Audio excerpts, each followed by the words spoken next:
দেন আমরা ঘুরতে ঘুরতে ঠাকুরবাড়ির একদম অন্তিম জায়গায় চলে এসেছিলাম, সেটা হচ্ছে ছাদ। আর ওখান থেকে এত সুন্দর ভিউ আসছিল, তার মধ্যে হয়েছিল সন্ধে, আর যেন আরও বেশি বেশি করে ভালো লাগছিল। দেন আমরা নিচে নেমে নিজেদের কিছু ছবি ভিডিও তুলে নিলাম, খুব ভালো লাগছিল। আর আমাদেরকে জানিও কেমন লাগছে। দেন ওখান থেকে বেরিয়ে আমরা ডাইরেক্ট চলে এসেছিলাম মছুয়া বাজারের একটা খুব সুন্দর টেম্পল, সেটা হচ্ছে সিদ্ধিবিনায়ক টেম্পল, যেখানে আমি প্রথমবার গেলাম। আমি অনেকদিন ধরে দেখছিলাম, বাট এত মন টানছিল আমার, যাওয়া হচ্ছিল না, বাট আজকে ফাইনালি যাওয়া হলো। এটা হচ্ছে গণেশ টেম্পল, ভীষণ ভালো জায়গা, ভীষণ সুন্দর। মছুয়া বাজারে তোমরা চাইলে দেখে আসতে পারো, ঘুরে আসতে পারো, পুজো দিয়ে আসতে পারো, নিজের মনস্কামনা জানিয়ে আসতে পারো। ভীষণ ভালো লাগবে, খুব ভালো লাগবে। সন্ধ্যে 7টা থেকে ওদের আরতি শুরু হয়, তোমরা চাইলে ভিজিট করতে পারো। ভীষণ ভালো জায়গা।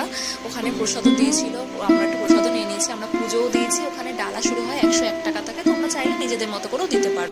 দেন ওখান থেকে বাসে উঠে আমি চলে এসেছিলাম ডাইরেক্ট বাড়ি। আর লাস্টে আমি আজকে সারাদিনে যে যে ছবি তুলেছি সেই সব ছবিগুলোর কিছু কিছু ক্লিপ লাস্টে অ্যাড করে দিচ্ছি, আর তোমরা চাইলে আমার ইনস্টাগ্রামে গিয়েও ভিজিট করতে পারো। Thanks for watching.